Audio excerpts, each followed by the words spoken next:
Oh, namaste, Vitruvians. We're live. Hello. Hi, Good morning. everyone. Good morning. Good Mike, morning. how are you? I'm doing well. I'm doing well. Busy morning. Not as busy as yours, but it was definitely busy. Getting a little cool in Southern California. Not to complain, but it's nice. I actually like the cooler weather. But yeah, how We've are you? had we've had insane wind here. There's a big storm coming for the rest of the week, and the wind has Mhm. been anything that's not like secure is flying around, you know. And that includes my dogs. They're afraid to go out because they get blown around. It's Yeah. crazy. They're little. They're only 20 pounds, but they get blown around. It's crazy. So yeah, would you believe that we were just in we were just meeting in person like a few days ago? How many days ago was that? I don't know. 5 days ago, 6 days Yeah, ago, we were yeah, hanging out yeah. And in my here we neck of the are. woods, so it was kind of cool. Boom. Yeah, Nice to have you down too, by the way. I don't know if we yeah, had a chance. It was just meeting after meeting after meeting, yeah, but it was nice to have you down. And I wish we could have spent more time just, having dinner, talking, just hanging out. But it yeah. just seemed like it was Well, all work, no play. I think there's going to be plenty of opportunities for that in the Hmm. future. I suspect Yes. we will be seeing more of each other IRL here in the near future. I'm really excited. Yeah. Um, Gus Yes. says now is the time to come to Florida. The weather is awesome. So, Gus, what about the rest of the year? When is like, what about the humidity and all of that, man? Uh, Hmm. that's insane. Anyway, we have got, I think, about three spotlights or four spotlights worth of content in one today. So, Hmm. everybody, sit back, relax. It's going to be a long show. Lots of new information, lots of developing information, and a few maybe surprises here or there. I don't know. Maybe. We'll see. We'll see. All right. So I think without further ado, let's get kicking and let's get going. Let me add this to the stage here. All right, we'll go. Welcome to season 5, episode 8 of the Vitruveo Spotlight. It's November 22nd, 2024. I'm Nick Kalyani, founder and CEO, and with me is Mike Purdy, COO. So in the Spotlight, we review the events of the past week and then tell you about what's coming up on the horizon. So today we have lots of interesting features, t- issues, news to talk about, and it involves the whole community. It involves everybody from investors to artists to newcomers, etc. So look forward to telling you more. Let's get going. So we'll start off with some updates. The staking is going really, really well. We are currently at about 9.1 million staked off an all-time high of 10.7 million. That's from 11,000 stakes. So, and that's continuing to increase. So that's phenomenal. Thank you. And I didn't have a separate slide for this, but I just wanted to also thank the artists. Those numbers of artist staking are increasing very rapidly. We are now at around 21% of artists who can stake have staked, and we're very, very grateful for that. So that the number of Vitru sitting in vaults is reducing considerably as a result of that. One new feature in scope that I think a lot of folks will like, and I believe Mike will like the most because he gets a question 10 million times a day on how many um, Vibe are already used and how many are available. Well, uh, here we have a current number of how many issued shares there are. So this number is real time and it will be updated. Now, I want to make sure I clarify this. As a result of putting this information here, I reduced one blank spot from the revenue here. That is not a signal of any kind. It's just formatting. I needed more space. So don't worry, we will keep adding more digits here. This number is going to grow to 10 digits, I believe, in the very near future. But I wanted to show this number here right now, and so I reduced that by one. But I want to make sure people don't read too much into that. All right.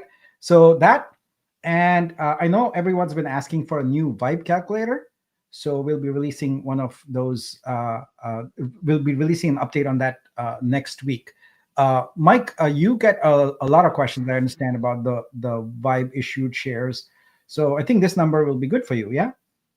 Yeah, it's going to help a lot. There are concerns that people do want to continue staking, but they're worried that we're going to run out of vibes or that sort of thing. And we've always kind of given them an answer. But the problem with Discord, as you know, it's very difficult to disseminate information where everybody gets it all the time, just because it might be hidden in a thread or a post.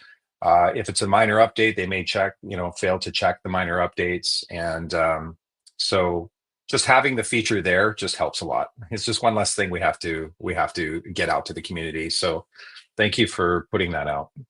I would caution, though, to not be complacent, because as Veo bundles are being sold in actually large chunks starting soon, those vibes will disappear very, very quickly. So you might find that you look tomorrow and it's like 980, and day after you might see it's 990. So I would say, if you are sitting on the sidelines, probably not a good strategy. Best to go get it. Now, Phantom asks, I want to help artists move from the vaults to stake. Where can I send info to them?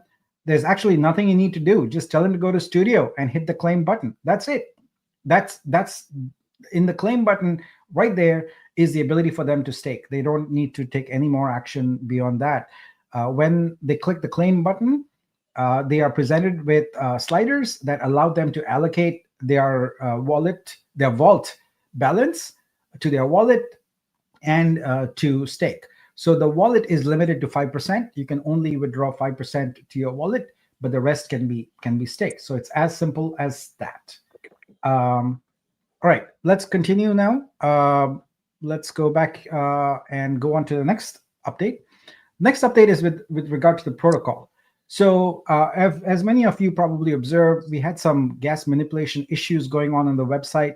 Not on the website, on the protocol last week, where people artificially manipulated the gas price by essentially submitting malformed transactions. I call them malformed because they are deliberately set up that way. So as a result, what we are doing is we are moving gas manipulation protection into the protocol. And as a result, we're going to take a short delay, only a few days, 3 or 4 days, and that moves the window for deployment of our current release off by a week. So we have a new schedule here, but in the future, the gas cannot be manipulated as a result, and we will not have this issue again. Since we are in the process of updating the protocol, why not get this feature in? I almost feel like this is a bill in Congress where people slide in last minute funding requests, before the bill is passed. But this is an important thing. You want to make sure that it gets handled. And so we're going to take care of it. All right. Okay. Now let's talk a little bit about some new smart contracts that are coming up or have already been deployed. So a new smart contract that is going to come up here is called the Validator registry. What we are doing is we are moving all the validator information as much as possible into a smart contract.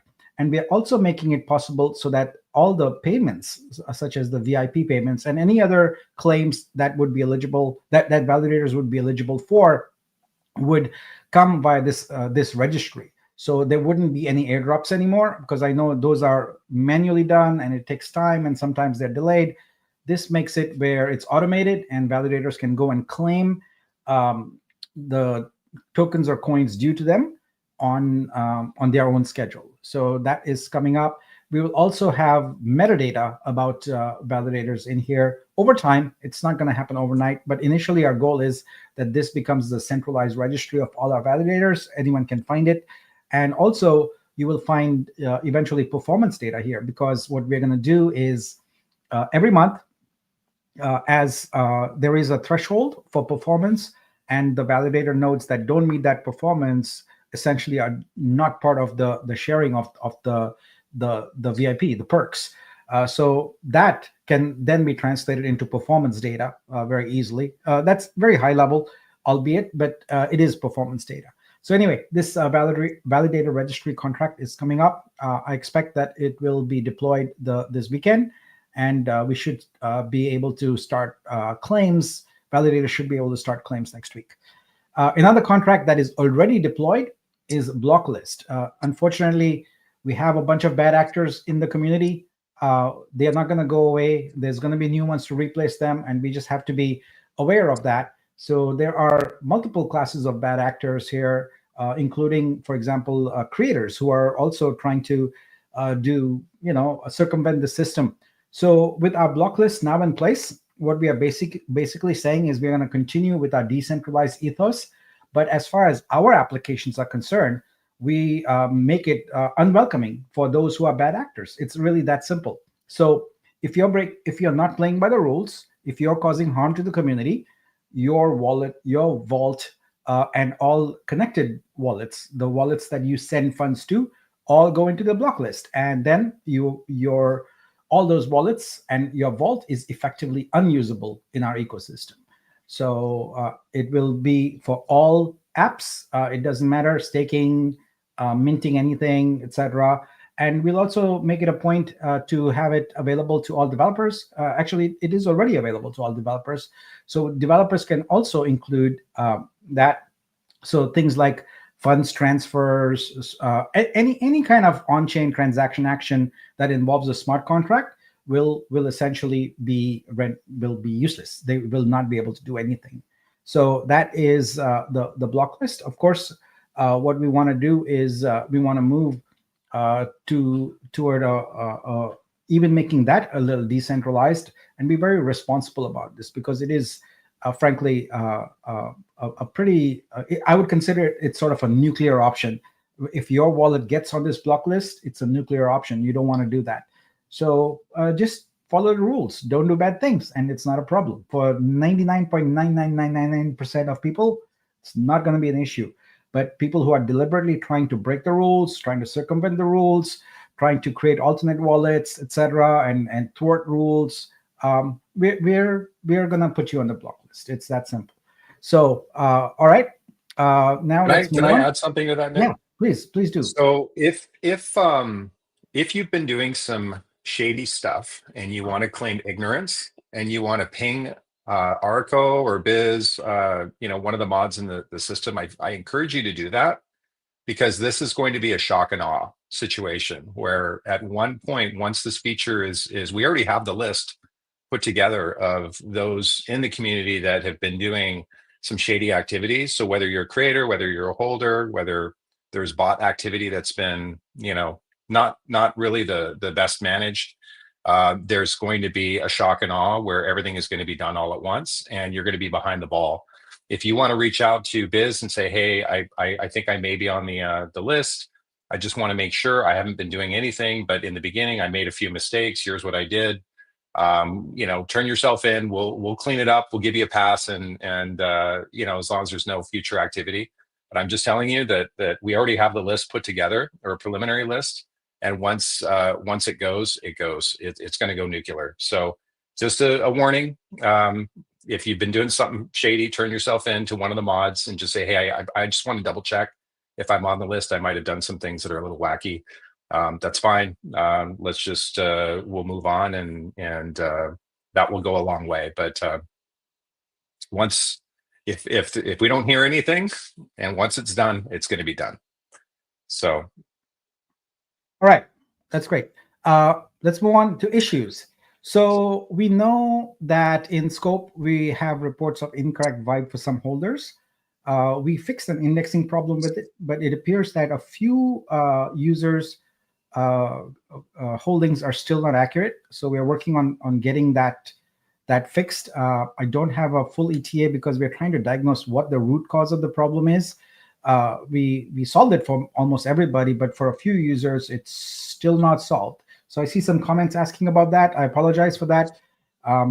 Believe me, this is an important issue for us to get resolved. We are on top of it. I don't think it'll be more than a couple to 3 days to get it resolved, but I can't give you an exact time because, as I said, we need to find the root cause for it. But my estimate is probably 2 to 3 days. We fixed the problem with large VO buys. They're mostly handled, but we do see some intermittent errors. And those, when reported to the moderator, are manually handled and fulfilled. So there should be no Veo buys at present that have not been fulfilled. If there are, then please report to a moderator. Probably DD is the best one to report to because he's managing the Veo reports. All right. There's also reports of the vesting staking.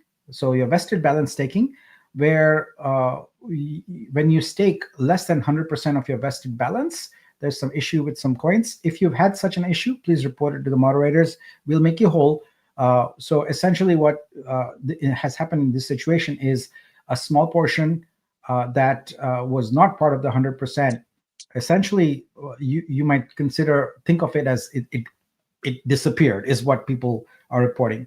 But we want to have full accounting and make sure that every one of your Vitru is properly accounted for. So if you've had that issue, report it. We'll look at it and we'll resolve the issue. All right. Now, last issue is we've had one validator node that essentially was used in an unauthorized manner. Specifically, what this node owner did was essentially delegate their node to an unscrupulous person. We won't have that. So the validators will resolve that issue. They will probably indicate that that node will be essentially frozen for a certain amount of time. I don't know exactly what that process is, but we take this very seriously because we are a proof of authority network, and trusted validator nodes are an important part of a network. So if you are a node owner and you abuse it, well, there's going to be penalties for that, including essentially removing your node from the network permanently. So Mike, can you add some color to this if you'd like? Mm-hmm. Yeah. So you have to remember, guys, that we see all the transactions in the blockchain. We have a few mods that are going through actively all the transactions, and any suspicious things that are triggered do get noticed, and then we start going down the rabbit hole. And there was some strange, I guess, transactions that were taking place from a node. We also got word from different communities where we have chat screenshots of chat history, evidence that there is. So it's evidence, it's not suspicion. And so we're going to be dealing with this pretty strictly. And then the validator community, ESO will be presenting that to the validator community for a voting situation. So expect to see an announcement on that shortly. We're not going to tolerate any unauthorized use for the validator community. We want to protect the integrity of the architecture and the blockchain. It's something that we're going to be taking seriously, and any short-term sight or short-term gains, in order to kind of circumvent the rules and the policies that we put in place are going to be dealt with pretty harshly. So in any event, that's all I have to comment on that. But we will be dealing with that shortly, and the validator community will be a part of that. So just expect an announcement from Meso on that shortly. Yeah, I mean, if you're a validator on this network, you have a fiduciary responsibility to use good judgment and to not allow your node to be used by anybody for any purpose. It's there for only one purpose. It's for you to be making the network secure by sealing blocks yourself. So don't give any access to anybody else. Use good judgment, please. All right, so let's continue. There's one issue that didn't make it here because I believe it might already have been fixed. In Studio, many creators were having issues with staking, where when you try and stake, it doesn't work. We believe, we're not 100% sure, that was due to a rounding error. I believe there's a fix for that that's being deployed. If it's not already deployed, it will be deployed within the next couple of hours, and that should fix the problem. So if the problem persists after, let's say, this afternoon, please report it in Telegram, but we believe it's a rounding error and it has been resolved. So, all right, let's move on. Now let's talk about community projects. So we are now in the process where we are starting to see more and more community projects, but the one project I want to talk about is the one we've been talking about a couple of weeks now, and is really a big one and very exciting. and that is Sabong evolution. So uh, we were very excited to visit uh, uh, Orange County. I visited. Mike is already there for an event. Thank you, Garfield, for hosting that event. It was amazing, and it was really great to get together with the whole Sabong community and chat with people about the future of the project, etc. And yeah, we met a lot of interesting people, among them some producers and directors, actors, screenwriters, etc. And it was great. And so here is Mike looking his best. And we have got, well, I'm not looking my best there, but Mike is definitely looking very Why does dapper my in head his, look so big? I What's going on? don't know, maybe you're I look like a closest to the camera. Neanderthal. I look massive next to Art. Yeah. Yeah. That's Art, a very Gotcha. multi-talented person. Mhm. Yeah, Camacho. He's a martial arts expert, a writer, a director, producer, all of them. And then there's Jason. All right, and of course here is Garfield, the man with the vision, uh, who spoke very eloquently. I think a lot of you might have seen the stream. Now the stream was intended, obviously, just as sort of an FYI. We didn't have a good setup to move the camera around and all that, but Garfield spoke very eloquently there and really got the crowd pretty engaged. So really grateful for that. The minting's going well. Now we had reports of a problem with Explorer, and I want to talk to you a little bit about that issue and kind of show you what's going on there. So we use, as most of you know, we use the same software that's used by everybody else for our Explorer. It's called Block Scout. It's an open source software, and we customize a little bit and run it. Now, if you spend some time on Google, on the Block Scout issues page, etc., in GitHub, you will see that almost everybody is reporting a big problem, which is that when an NFT project does a reveal, Explorer caches the data and doesn't update the data. So what happens is with the Sabong project, as they're doing daily reveals, the eggs are not being updated on the site and they are not visible. So I talked to Nelio about this, and of course, Nelio, in all his genius, came up with a solution that essentially works around Block Scout's limitation. And I'm very pleased to report that that update is now there. And on a daily basis, we're going to do that. And so all revealed eggs are going to be properly updated with their metadata now on Explorer also, as you can see. So that is fixed. And I want to thank Nelio, who came up with a genius solution to not change. See, we are trying very hard not to change any code in Block Scout because that puts us out of the upgrade path. We want, when Block Scout has a new update, boom, we update our site. And Nelio came up with a genius strategy to do this upgrade, to do this update. So we'll be doing it daily. I believe we'll do it right after the release reveal, or reveal is done every day, and we'll refresh. So the problem is not an issue with Explorer. I'm sorry, the problem is not a problem with Explorer or with the Sabong project. It's a feature of the Explorer to cache that data, and they have on the enhancement list the ability to force refresh, but it's not an important enough feature for them. So we have this solution instead, and it's a good solution, and it will keep working. So just so everyone knows, this is now present and working. The other issue also, while I'm on the topic of Explorer, I'll just let you know that a lot of people have asked for CSV exports on this. So Nelio has been working on getting that feature done. Unfortunately, that feature from Block Scout with the current version is broken. It's broken out of the box. So we have to try and get it resolved ourselves, I guess, or wait until Block Scout issues a new release with that feature fixed. But rest assured, we are aware a lot of people want a CSV export. but it's broken with Block Scout right now. So we're going to do our best to try and find us a workaround for that also. Okay.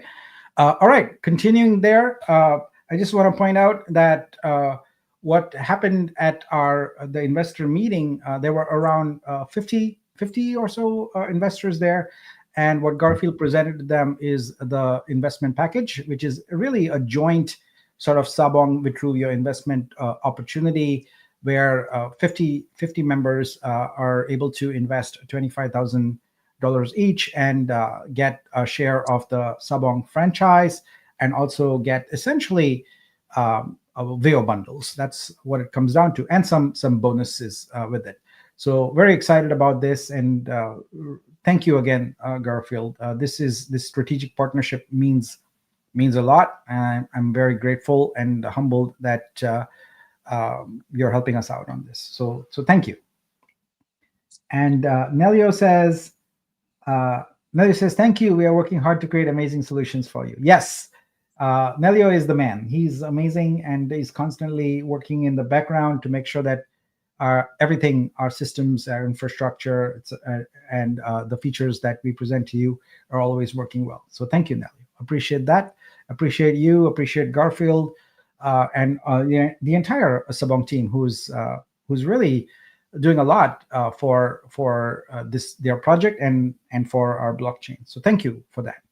I just want to remind everyone that our Veo sales are still ongoing. And if you want to grab Vibe, if you want to grab Vibe beyond staking, then Veo is the way to get it. So you can go to vitru.xyz/Veo buy and pick up a bundle of all the ecosystem tokens. So that is still very much in play.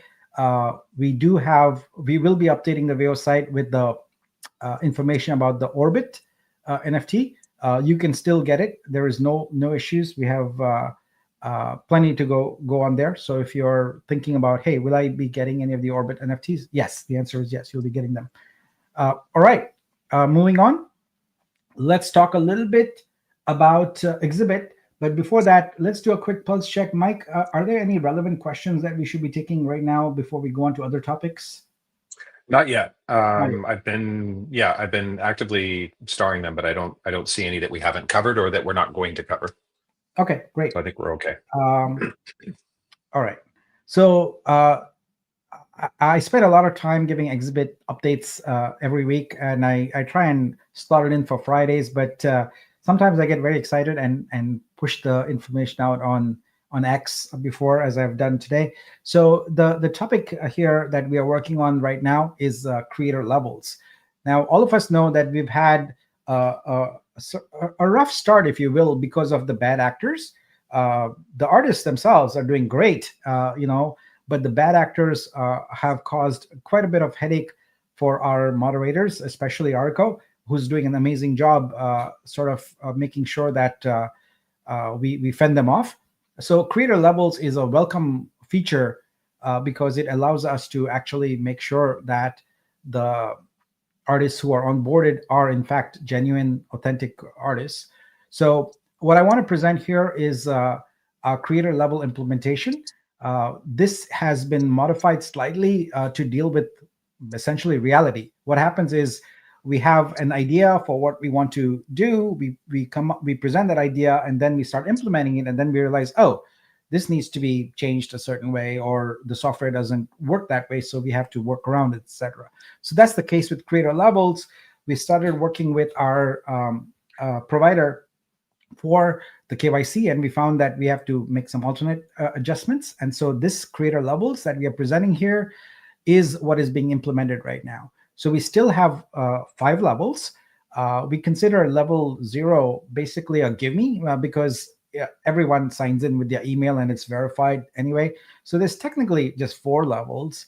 And what we are starting off with is the first level, where we validate essentially 4 items: your avatar, your social profile, whether you actually have a real one, because we see that right now in the creator profiles, artists are putting all kinds of what I would call random, essentially social links. We want to make sure that we are validating their social link, at least in one social media platform. We also want to have a genuine profile link there. We don't want to have some random link to a marketplace. That is not a profile. So we want artists and creators to work to actually create a profile page. It's not too hard. There are hundreds of websites where you can create a free profile page. It requires maybe 20 minutes of your time, but it's an important marketing investment you make because you're marketing yourself. So we want to make sure that that profile link is valid and accurate. And then, of course, your vault. And so you do all that and you get 500 points and you get level 1. From there, we move on to KYC, where we check essentially 4 things: liveness, ID, with anti-money laundering checks also. So your ID will essentially be compared to AML lists that the providers maintain, your physical address, and your phone. And that allows you to progress through multiple levels.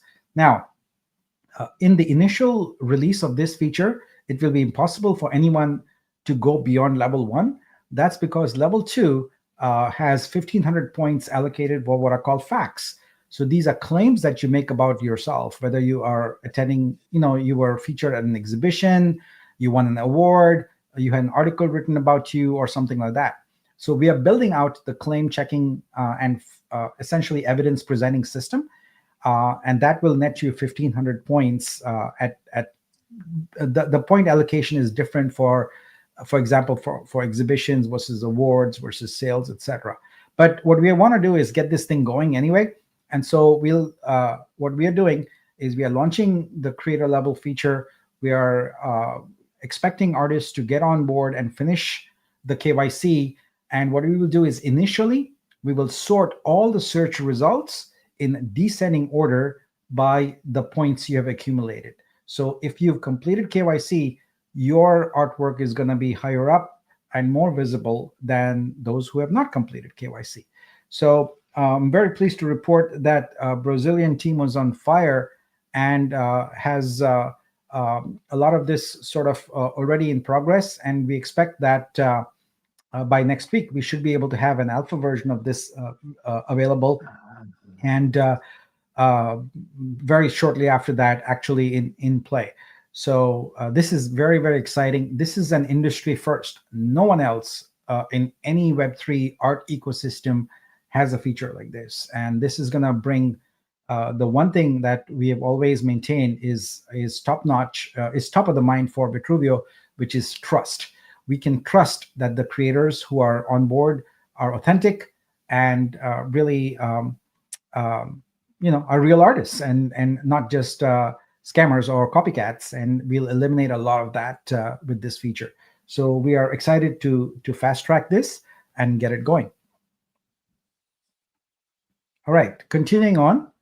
Now, I want to talk about a whole new topic, verse. So the origins of this verse happened last week when we were in Orange County. And today I'm very pleased to talk to you about it and introduce to you our vision for Vitruveo's entertainment industry path. What is Verse? Verse is the Vitruveo entertainment revenue sharing engine. We're all familiar with Vibe, which is the Vitruveo income building engine. And here, what we are presenting is a new, what will become our new sort of vertical.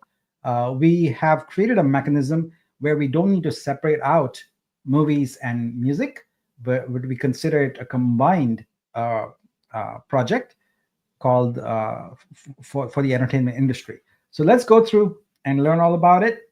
And I hope you like it. I hope you're as excited about it as we are.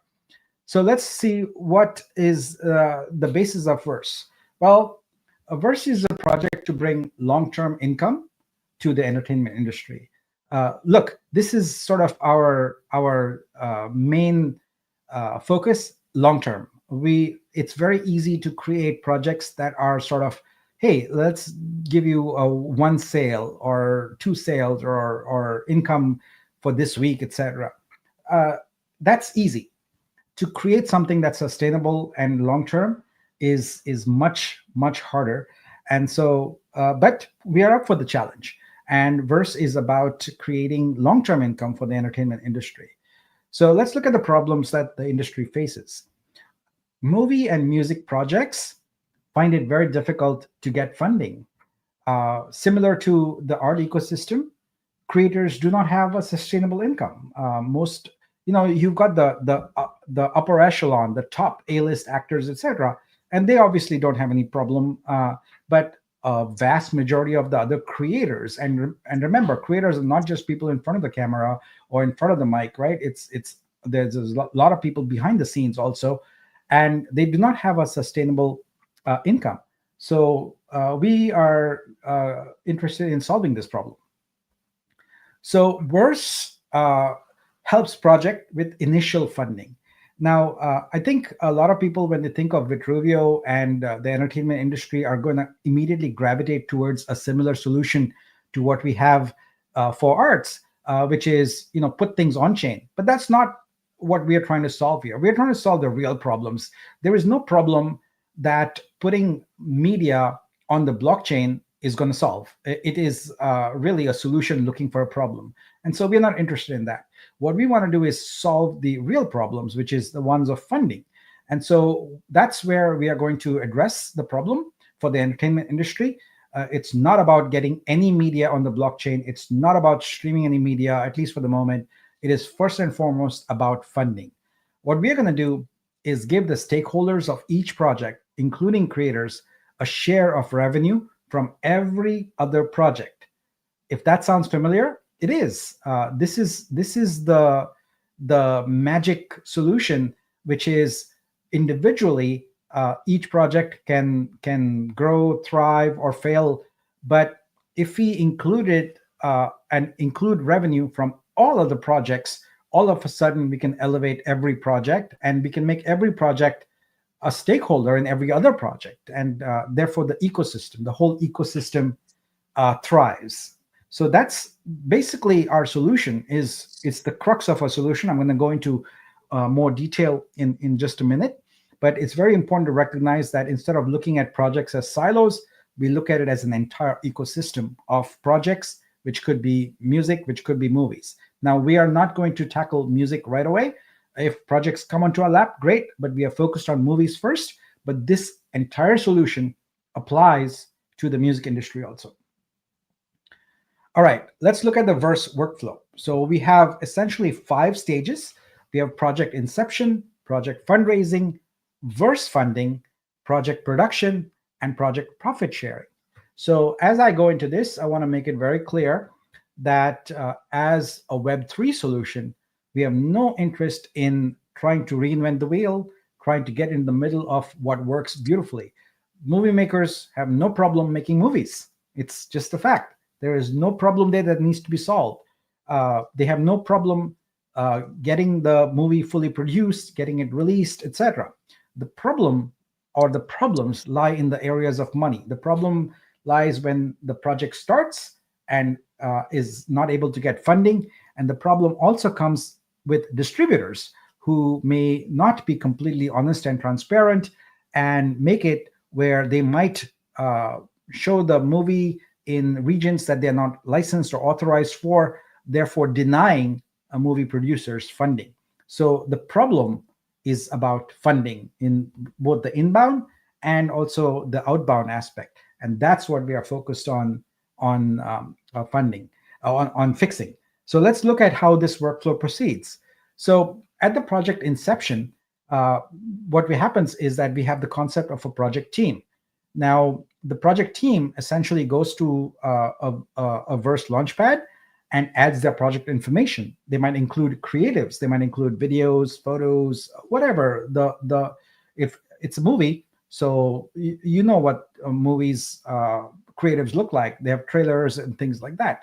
So the project team is going to put that in there, and using the dashboard, the team admin will essentially have 1 million project tokens that they can divide up among all the team members. And I'm going to walk you through how that allocation works, etc.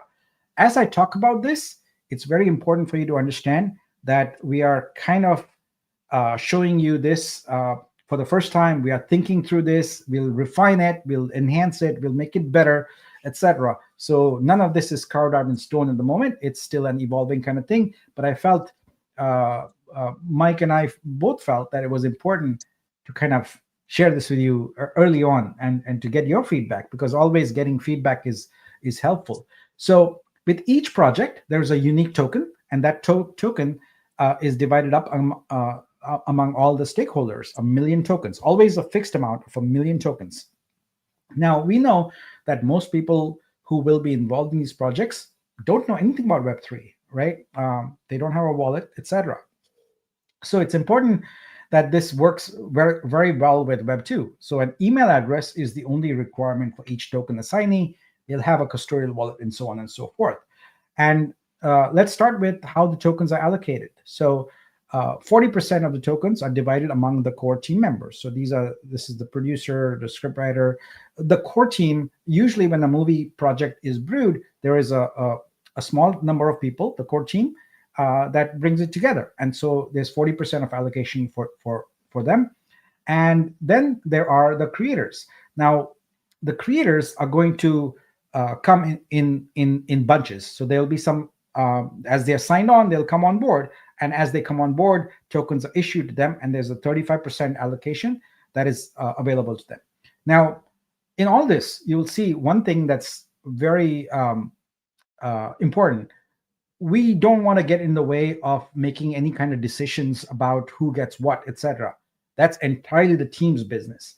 So what we provide is the mechanism for them to allocate things. We provide a web page where they can add a person and say, okay, their allocation is so and so, etc. Make it very simple to do that, but we are not in the decision-making business at all, right? We make it possible for the team leads to make that, the team admins, as we call them. All right, so at this point, 75% of the allocation has been accounted for. What happens next? Well, next, what we do is we go into project fundraising mode. So using the Verse Launchpad, the project team can set up a fundraising page where patrons can invest in the project. Now, one thing I want to point out is Film 3, as we call this, has had many experiments with crowdfunding. This is not Vitruveo's solution. We are not interested in creating yet another crowdfunding solution. This specific project fundraising step is very critical in the workflow. Why is it critical? Because in the business of startups, there is a phrase called skin in the game. It means how much do you have in the project versus expecting others to contribute. So this particular step here is saying, let the project team prove that there is in fact a market for this project, and also bring their own capital and their funds and friends and family into it, and raise a small amount in order to get things going. So think of this more as a project proof, of viability, project proof of marketability, project proof of sincerity, project proof of authenticity by the team. So if the team cannot get past this phase, then at present, it is not a project that Vitruveo would entertain. Essentially, what we are saying is that we want the team to be able to get a minimum of $100,000 raised in capital. For the level of movies that we are considering for the initial phase, $100,000 is a very achievable number. It's a reasonable number that most project teams can get to with their patrons, etc. The idea is we don't want to be sitting and figuring out, hey, is your team good? Is your project good? Will there be a market for it? We don't know that. We are not experts. We don't care. What we want to do is for you to use the tools we provide to market the project and raise $100,000. That's the bare minimum. In fact, what we do is we make it easy for you by having an allocation of 4% for your fans and 20% for your patrons. So no matter how much money you raise, that 20% is going to be divided up among the patrons pro rata. So for patrons of this project, this could be very lucrative because they could stand to get a significant project allocation for a small capital investment. But The other need is also that the team complete KYC. We don't want to deal with fraudsters. We don't want to deal with cheats, etc. So this step here is key to making sure that the project is authentic and viable, and the team is authentic and viable, and then we move on to the next step. So this step says, okay, we've got 100K in capital for the project. Vitruveo is not interested in one single penny of that 100,000. That 100,000 goes entirely to the project. It's there to prove that your project is viable. All right. Moving along, the next step is verse funding. So you can think of Vitruveo almost taking on the role of a studio, a movie studio in the future. That's kind of where this is leaning toward. So the project team can stop fundraising anytime it wants to, or it can continue going on as soon as it hits that minimum. The next step is to submit that project to the verse review team. So what we're going to do is we're going to put together a small team of industry experts. We already have a few of them identified. This team is going to review the project and decide if it meets our criteria for funding. So if approved, what the verse review team does is it makes the project an offer for funding and for profit share. And the project team is free to accept it or reject it. So as an example, if the team raised 100,000, we would say, all right, our matching funds are 300,000, and this project then has a total funding of $400,000. And for that, we would expect the Vitruveo profit sharing to be 20%. If the project raises more, let's go to the top end. If it raises $250,000, then our matching funds would be $1 million, and the total project funding would be $1.25 million. And for that, our profit sharing would be higher, 50%. So the range is from 20% to 50%. And the amount of matching funds depends on how much the team is able to raise. So if the team is able to raise more, in fact, they would need to, because they know based on the movie they're creating what kind of budget they need, right? So they can estimate that, and based upon that, they know how much we are going to match it with, and then they would have to agree to the profit sharing. If they don't, it's fine. The project can still go on. They've got some funds raised. They would need to still find capital from other sources. Typically, that comes from distributors as an advance on the future project profits. So the funds are not distributed in a lump sum. They are distributed in 4 milestone-driven tranches. So they are 50%, 20%, 20%, and 10%. So the entire funds for the movie are put in escrow. So they're available, because I know a lot of actors, etc., would not sign up for a movie unless they can see that the movie funds are already in escrow. So essentially what happens is each time the project meets a particular milestone, the review team says, okay, they met the milestone, yes, and they release the next tranche of funds. We make an effort to have a larger portion up front, because the initial costs, many people need advances and things like that. So we'll go on, but first a sip of chat.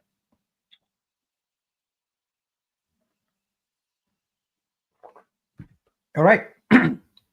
I see a lot of premature questions there. They will all be answered. You need to let me finish my deck, and all your questions will be answered. All right.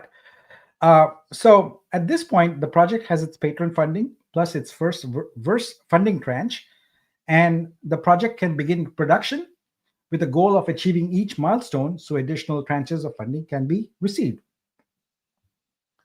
Next, let's talk about license casts. Let me just clear my throat 1 second. Excuse me. Okay, so one of the biggest problems in the movie business is that distributors will essentially have movie performances, which means show movies in a region or a market for which they have not been licensed. So maybe the distributor is licensed for North America, but they end up showing it in Asia or something like that. And the producers of the movie don't find out about this until they by accident say, oh, this movie is playing in I don't know, Korea or someplace like that, and it's never been licensed. So a license cast is an on-chain version of a license, but it's not really a license. I don't want to confuse people and say this license. That's why I call it a license cast. A license cast provides information about a license that has been created between the project and the distributor. So it says, here are the markets for which the distributor is licensed. Now, all the license casts are public and easily searchable on the Verse website. So what is the point of the license cast, you ask? Well, let's answer that. So what we want to do is we want to identify when a distributor is essentially illegally showing a movie in a market that for which it has not been licensed. So how do we solve that problem? Well, people to the rescue. We have this concept of monitors. So any person can report if a project has a performance by a distributor in a market for which there's no license cast. So all you need to do is look, if you see a movie playing somewhere, you can check, are they licensed to play it here? And if they're not, you can report it. And what do you get? You earn a project token as a bounty. The number of tokens you earn is determined by the project, but you essentially become sort of a gatekeeper, if you will. Not a gatekeeper, I guess a watchdog, yes, for the project. And there is strength in numbers, so everyone can be on the lookout. And if they see an illegal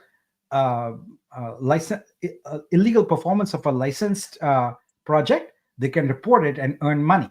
So this is there is a 1% of the token allocation set aside just for this. So it's a great way for people who are movie buffs, etc., to keep an eye out. And if you see a movie that is a Vitruveo project playing somewhere where it's not supposed to, boom, report it, and you can make some money. All right.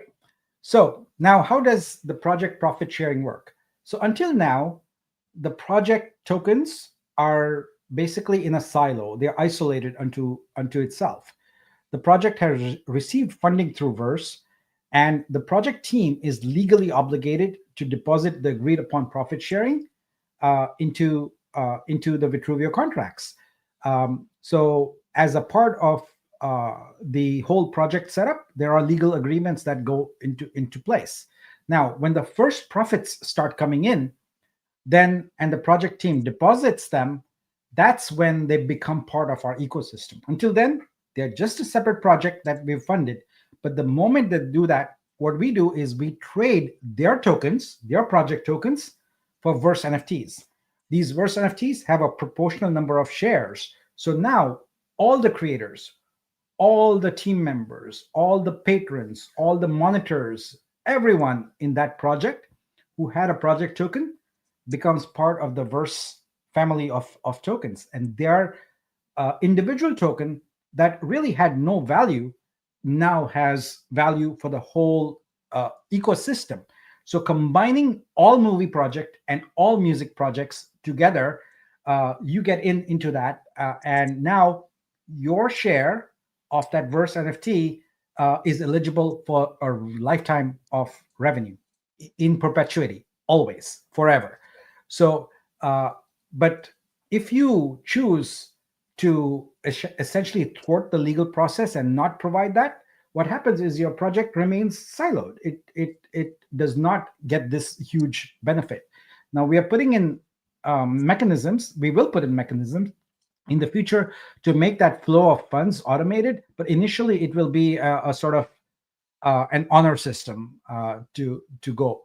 Now, one thing to keep in mind is that the movie business is very much like sort of the startup business, where in the startup world, venture capitalists fund a lot of projects, but maybe over 90% of them, 95% of them fail. But the few that win make up for all those losses. It's similar in the movie business. There's a lot of movie projects that don't take off. They get stalled. They don't get finished for whatever reason. There's also movies that make it, are released, but they don't make a profit. But then there are movies that are released and they make a huge profit. So all of that profit comes into the Verse ecosystem, and every project that is represented in there gets a share.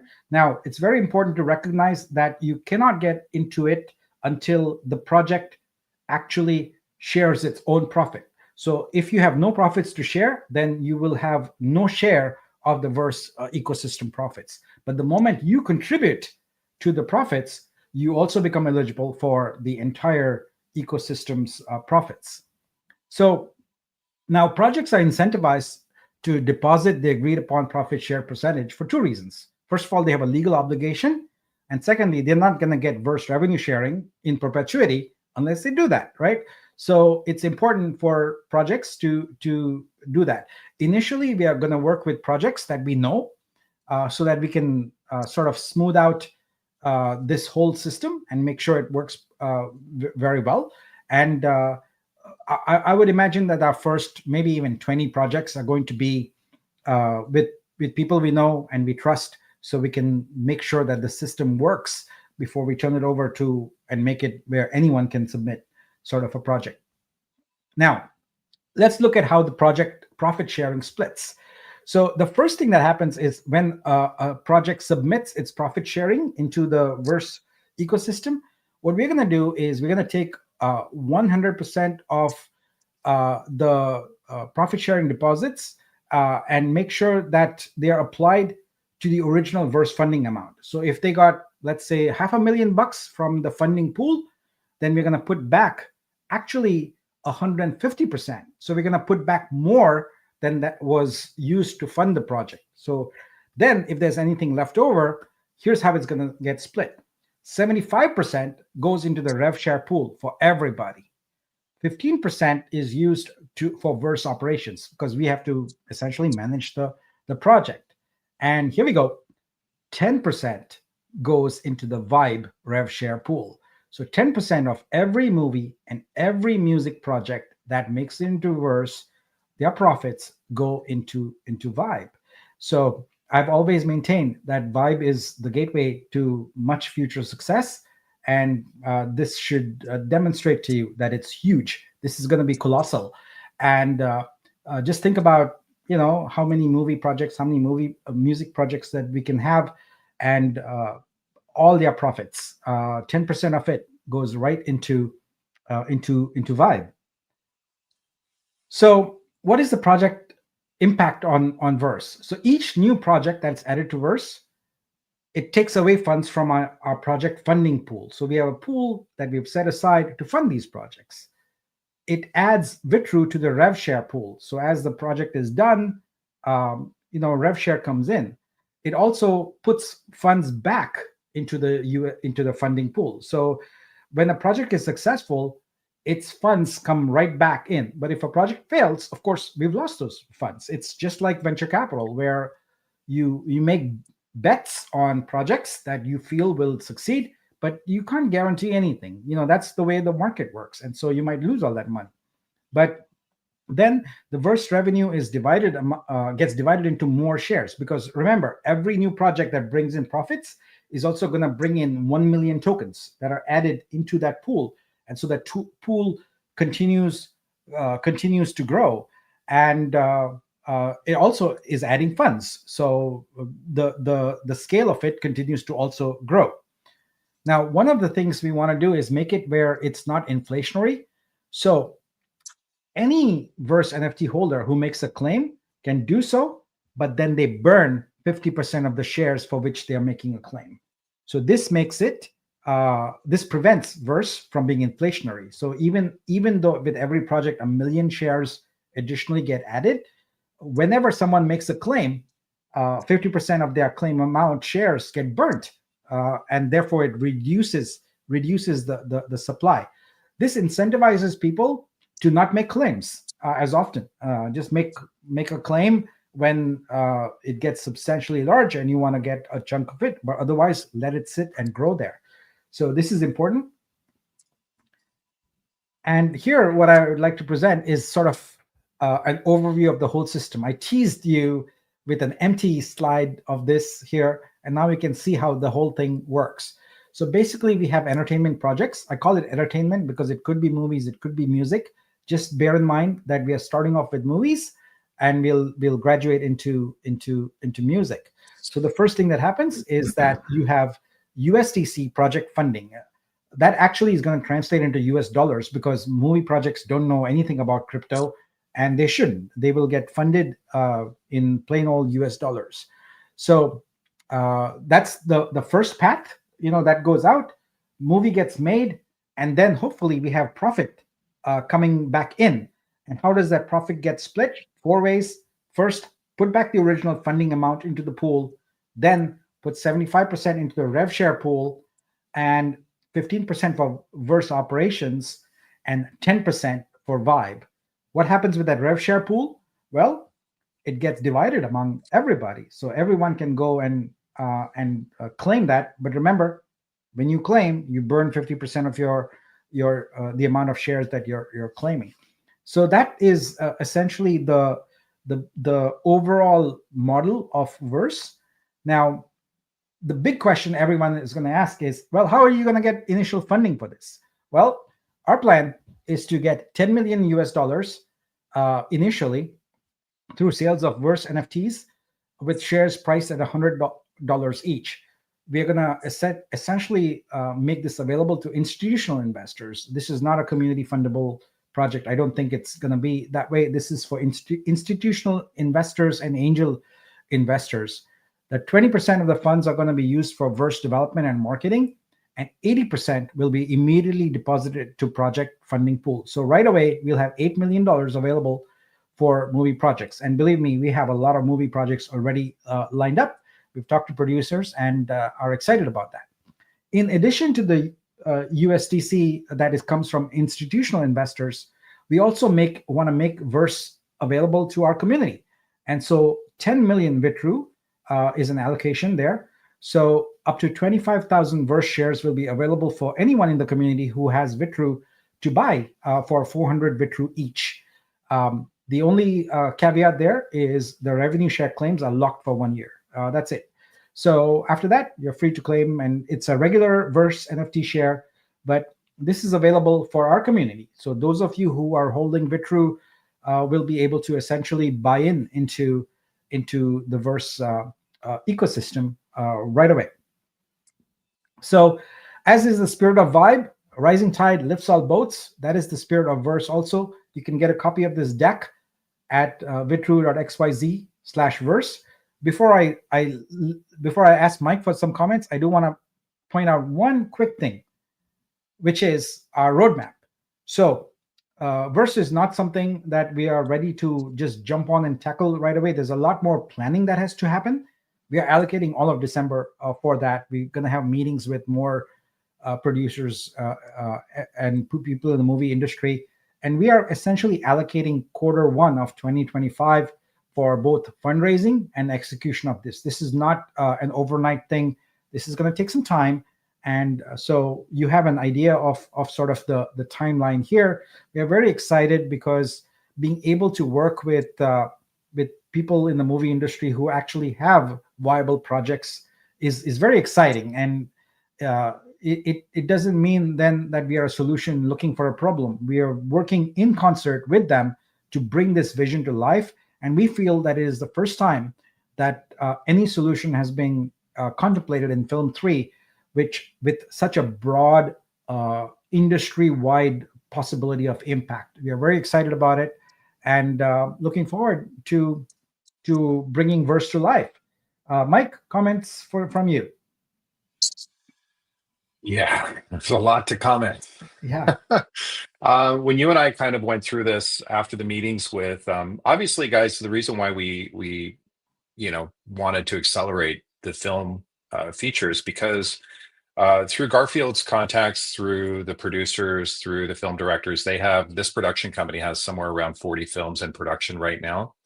And we used it as an opportunity really to meet with them and do some fact finding and say, okay, well, tell us about your problems in the film business. Tell us about the money, the distribution, the marketing. Tell us about all of these different problems. And because we're really interested in developing a film vertical and we want to understand the problems firsthand. And as we did this fact finding, we saw an opportunity really to accelerate this vertical in time for Q1 for Vitruveo. Some people may have the the question of why is it that Vitruveo is always coming out with these verticals? I don't understand why we just can't launch the coin. I understand that argument. The problem is, though, if we just launch a blockchain with no projects or no vision, really there's nothing to separate it from, what's already out there, and it's not going to do well. So typically you spend a couple of years really building out projects on the base and or on the chain, and really grow it. What Vitruveo is doing is we're really trying to specialize in arts and entertainment and build an ecosystem, not just a blockchain. So, and all of these revenue sources go to our investors through Vive or Verse or those type of financing tools. So I got really excited about the film business because I think it's going to be one of the biggest verticals that we have.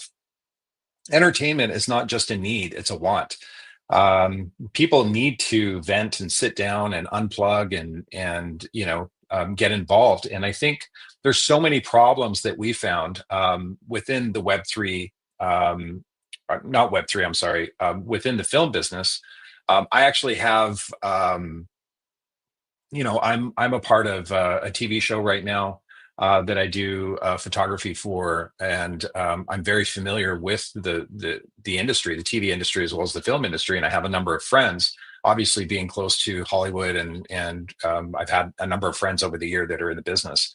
And a lot of the problems that are in the film business right now is, obviously financing. It's a very insulated and monopolized industry, meaning the studios really have all of the control. And there's a lot of shadiness that's in the business side of the films. There's limited revenue streams for the creators. So they're kind of put in a box. You have unions that you have to deal with. There's all of this drama. There's a lack of transparency. There's piracy. There's limited audience engagement. There's barriers to entry for creators, meaning you need money to get in order to create. And what happens is whenever you go to the studios with an idea, in many cases, they just steal the idea, or they create terms of financing where the creators really don't make that much money. All of the rights, all of the licensing, all of that stuff goes to the studios. So it's very cutthroat business. There's long payment delays, with the studios and distribution. There's difficult retaining your rights to the film, and obviously to the music. Music industry is exactly the same. There's no differences between the two. There's a lack of incentives for earlier investors, and there's no voting power whatsoever, for the investors that invest.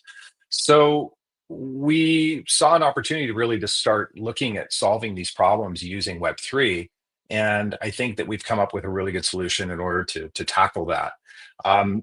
This kind of opened my mind to really the future of what we could, really become with our streaming model. That it's not just about streaming art. The streaming vertical that we have associated with Vitruveo can be film streaming. It can be, obviously, Vitruveo can become its own studio. We can come up with our own films. Again, we're just leveraging our technology along with financing, and then the directors, the producers, all of the production companies, they're coming in and doing actually the heavy lifting. We're just really at the environment or the infrastructure, the architecture that provides these tools. So it really, I really do see the streaming coming with music streaming, art streaming, and film streaming all in one app on the TV or on the computer. And I think it's a cohesive ecosystem that, that offers this streaming service. Then we have licensing agreements that we can publish out. Obviously, we can produce our own films. And, that's really the new direction that Netflix and Amazon Prime or Prime Video are doing, rather than trying to pay licensing films, to build their catalog. They're really just starting their own films and starting their own series. We saw that with Game of Thrones, with HBO. We saw that with House of Cards, Yellowstone. A lot of these native, films and TV series are coming out through and being produced by the streaming company itself. So I definitely see an opportunity there. But that's a little long-winded, but I really like this model, and it really puts a deep connection and removes a lot of the obstacles in creating films. So that way, there's never a short of ideas, but funding and trust and stability and security and distribution and all of these other components, that's where the problem lies. So if we can fix that with Web3, we're going to do quite well. So Yeah, I think yeah. so. All right, folks. We promised a lot of news here today, and so that's it. But wait, there's more. First, a sip of chai.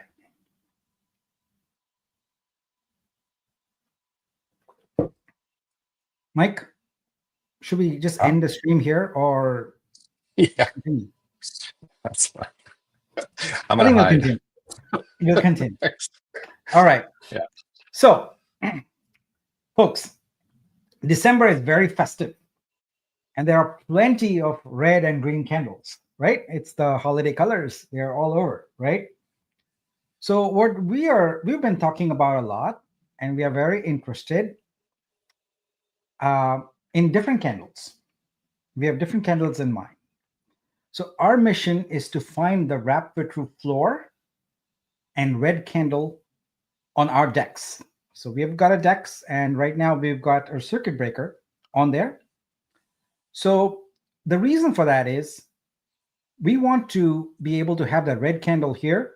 So when we go to the centralized exchange in January, we can look forward to a green candle. That's the plan. That's the strategic move we want. And as a result, I'm very pleased today to report that the wrap circuit breaker has been removed. It is now active. And if you go to wrap.vitruveo.xyz, you will find that there is no circuit breaker anymore. So this is an opportunity for the entire community to essentially think about where they want to be. You can, if you don't see any value to what we've presented so far, if you don't think that Vibe, Verse, the exhibit, everything we're building is going to result in a very, very bright future for Vitruveo, then there's a good chance you're going to go wrap and you're going to go try and sell on the DEX. Well, it's probably not the smartest move, but it's your move. You can make it. Our move here is to try and find out where that floor is. And Mike speaks more eloquently about these topics, so I'm going to let him talk. Okay. Yeah. So this was an idea that we were playing with maybe about 5 months ago. Is because we have this debt, we have the granted coins from the previous project. I made a post about that this morning about the idea that because Vitruveo was a rescue project, all of the coins that we had as investors we really got credits or airdrops for Vitruveo. The problem with that is that is that goes on the back of this project, the weight of that, and so we have to figure that out on how to properly profit and ROI from our old project. But do we do it at the expense of crippling our new project?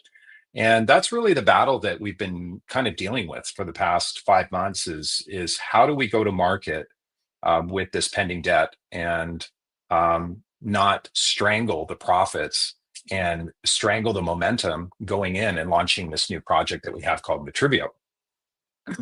So the idea was, let's convert them over to rev share, and that's really where Vibe comes in and where Verse comes in, and we can do it through staking and doing that. It makes no sense, again, for us to go to market and then have the community dump on each other and on new investors. That is going to kill the project. It's all over. There's no point in staking. There's no point in doing anything. There's no liquidity. There's no money. It's just fractional pennies of price. And all the great ideas that we have really don't mean anything because we don't have any liquidity. We don't have any money. So what we've been trying to do is convince the community, hey, let's shift to rev share. Let's shift to staking. Let's delay our ROI from the previous project and really let Vitruveo grow. Let build a root system. It's like much of us are trying to plant an apple tree and trying to pick apples, within a month. It just doesn't work. You have to let the thing grow in order for it to be successful. And so the idea or the decision was made. We met with the core team. And we've been talking about this on when to institute this. And we feel that we need to do it at a DEX level on our native DEX, create all the red candles on our native DEX. And then when we go to market, then we can, the whales, we just got to find the floor. That's all we have to do.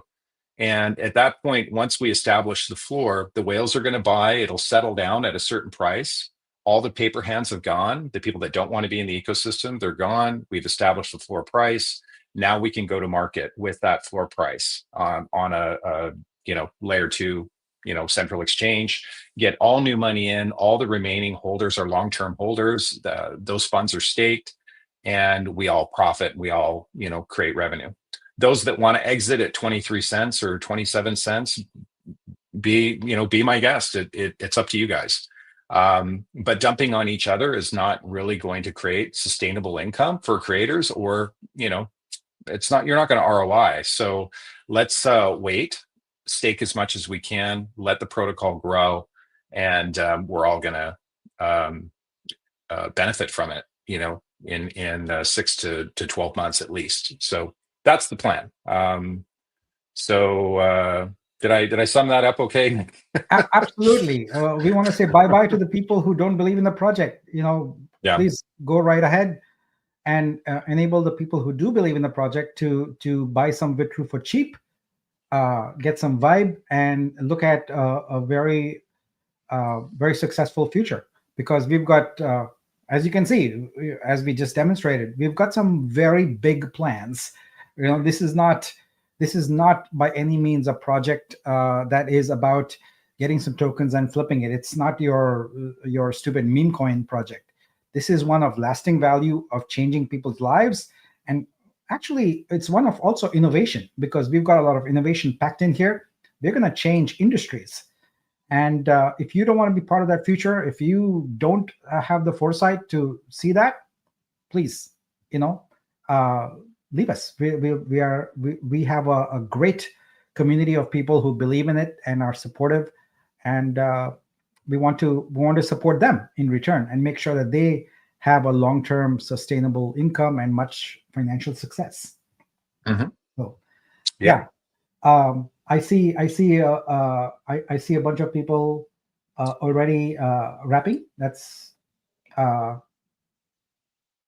Oh wow. So let's see. That would be 20,000 Vitru since you started speaking. Yep. This is great.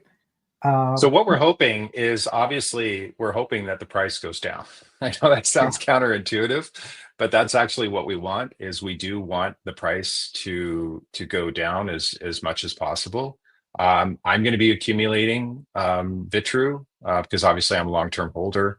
I want to get it. It's on sale, so I'm going to accumulate as much as I can and then stake more for Vibe. That's my personal plan, but everybody has their own, goals. Those that don't want to stay in the project, that have been looking to exit, now's your time. And those that want to ROI and profit, that are on board, now's your chance to pick up some really cheap Vitru.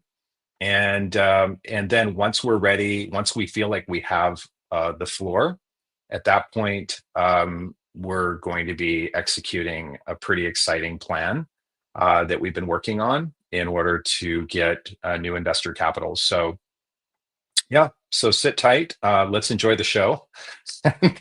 Yeah.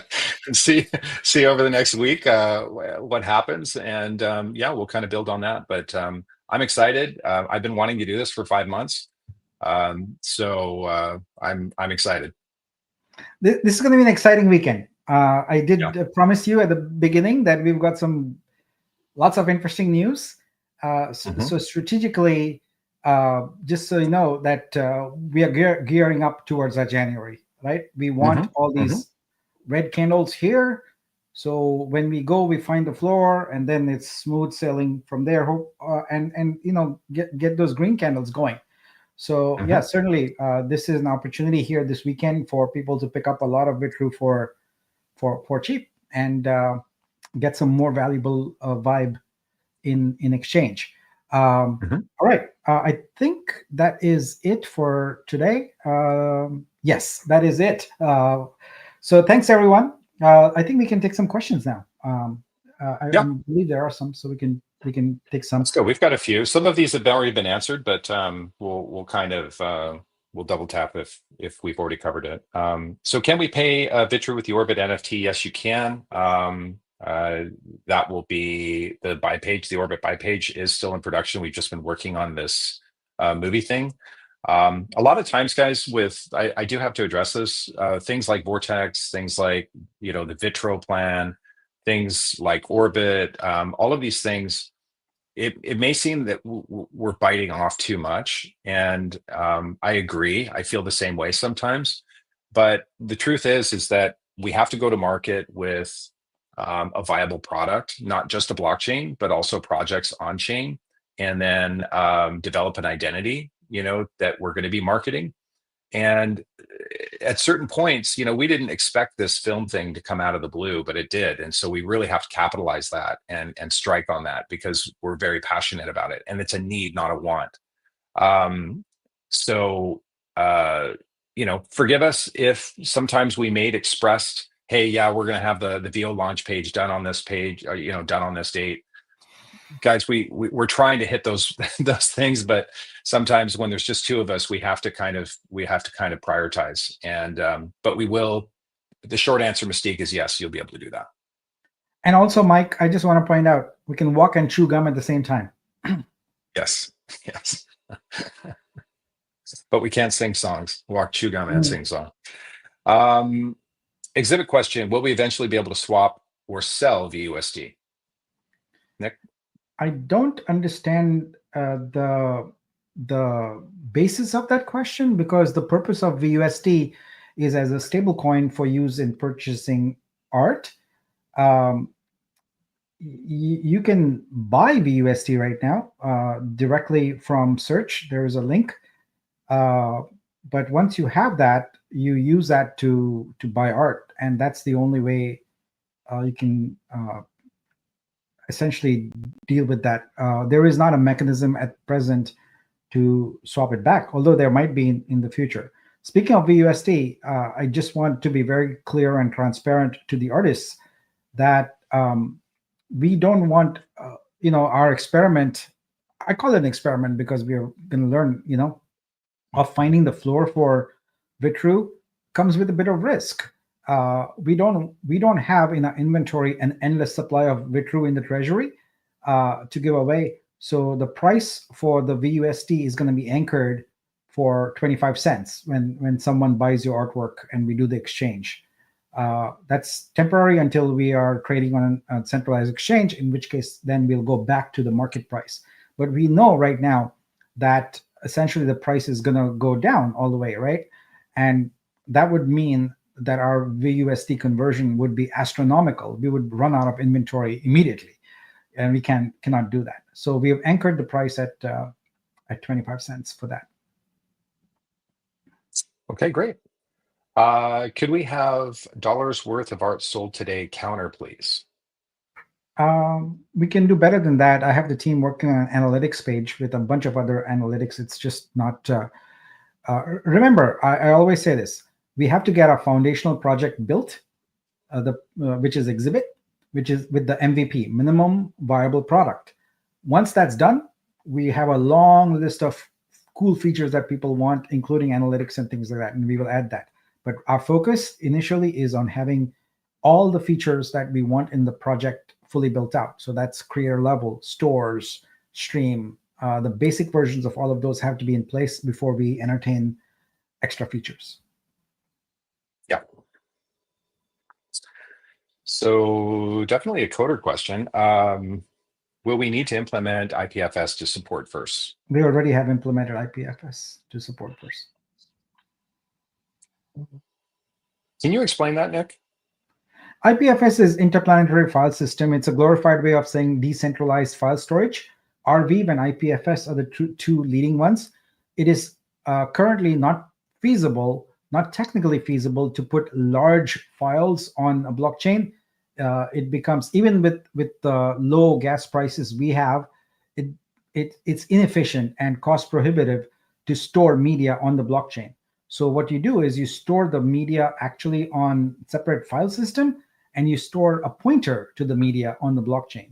So while we are storing metadata on chain, our goal is to eventually put media on chain, but that is something we intend to do, but it's probably not going to be feasible for a few years. So IPFS is sort of the de facto choice. A lot of people use RVeeve also, where the actual media is stored. Now, I've always maintained that we have essentially a development phase going on, and then we'll have a beta phase, and then we have a final production phase. So right now, since we are still in development, it might be that some of your media might not be on IPFS, but is in fact on Amazon storage in multiple locations, and so on and so forth. But eventually, we will put all of it on decentralized storage. We want to be as decentralized as possible, but there's a pathway to getting there. We can't just turn a switch on and say, okay, we are fully decentralized today. It doesn't work that way. In reality, there's a lot of trial and error, trying out different things, experimenting, finding what's most optimal, and then saying, okay, this works. Now we commit to decentralizing it, versus trying to decentralize it up front, which is, from a development standpoint, would be the stupidest thing we could do. So we are evolving into that. Perfect. Okay, where will Vitruveo obtain matching funds? I think these. So I already explained that. So here we go. This is where we'll obtain it. Perfect. And do Vibe holders benefit from Verse? Yes, they do. We already covered that. In a very big way. We said a very big way. Yeah, 10%, which is huge. Yeah, because that's a native project. So obviously, all the Vitruveo products are going to fund revenue to Vibe, which is the whole benefit for Vibe holders. So we want to encourage people, definitely grow your Vibe bags, accumulate more Vitruveo while the price is dumping, or hopefully it gets as low as possible. That way you can accumulate like $1,000 at a penny. You could get 100,000 Vitru, stake it for Vibe. You're in a sweet spot. So I don't care what the price ends up, because all we're trying to do is find the floor. Whether the floor is 18 cents, whether the floor is a penny, I really don't care. I just wanted to find that floor. There will be a diminishing returns where people will just say, yeah, it's not worth selling. It'll slow down and stop. All the people that are gone are gone. Whales will come in and purchase it. It'll find a floor, and then it'll just start trading at a certain price, whatever that price is, whether it's a penny or a fraction of a penny or 10 cents, it really doesn't matter. It's just going to level off. And at that point, then we can go to market. Hopefully that makes sense. And then all we're going to have is buy pressure. Yes, there will be, test cells and stuff like that, but it's not going to be this dramatic waterfall dump. So we want to get that out of the way while it's on our decks. Yeah. So we have 44,000 wrapped, and the price is now 12 cents. Perfect. Very good. Very good. So I like sex. Of course he does. Yeah. Any other questions, guys? There's a good question here, which also brings us to an important point. Yes, Vitro staking is coming very shortly, and along with that, we are also going to finalize and have a flashlight this next week, where we provide some significant incentives for Vitro LP token holders. So these are folks who are providing liquidity on the DEX. We're going to make those Vitro LP tokens you hold very valuable. So both Vitro staking and Vitro LP is coming up. Yep. Somebody, this is an interesting question. What about bad actors who just send Vitru to random people and then they get blocked? A bad actor is a bad actor. Yeah. You can send Vitru to whoever you want. Yeah. But yeah. So another way to think about this is coming to the block list, is let's say that you're a wallet that we've determined is a bad actor. So what we're going to look at is essentially the movement of funds from your wallet to other wallets. So uh, we look at the behavior expressed by that wallet, and the chain of wallets down there, and we treat all of them as suspect. Basically, it's the chain of the flow of funds, if you will. Now, granted, the bad actor could send funds for a legitimate purpose, so we'll know that. We'll find that out. We are not going to entrap or get people who are legitimately good users into any kind of bad situations.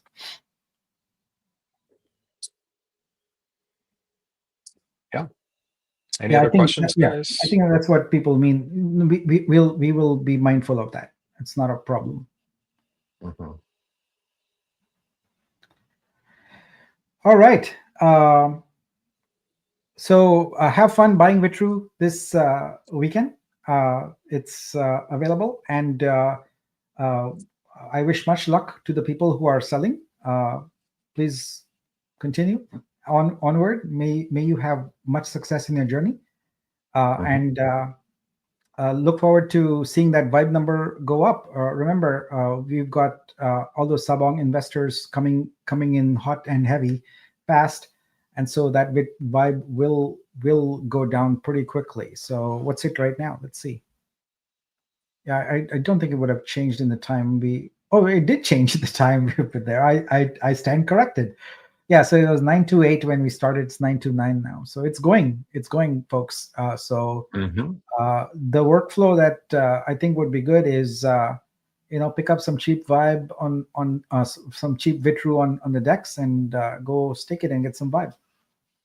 Yeah. So, Jason, you asked a question which I did want to address. You said, "Hi, Nick and Mike. We revised revenue share projection." The answer is yes. That's going to be factored into the new calculator, and the film model is going to be factored in because it really wasn't factored in the first one, and I believe that it's going to have a pretty significant impact on the Vibe income model.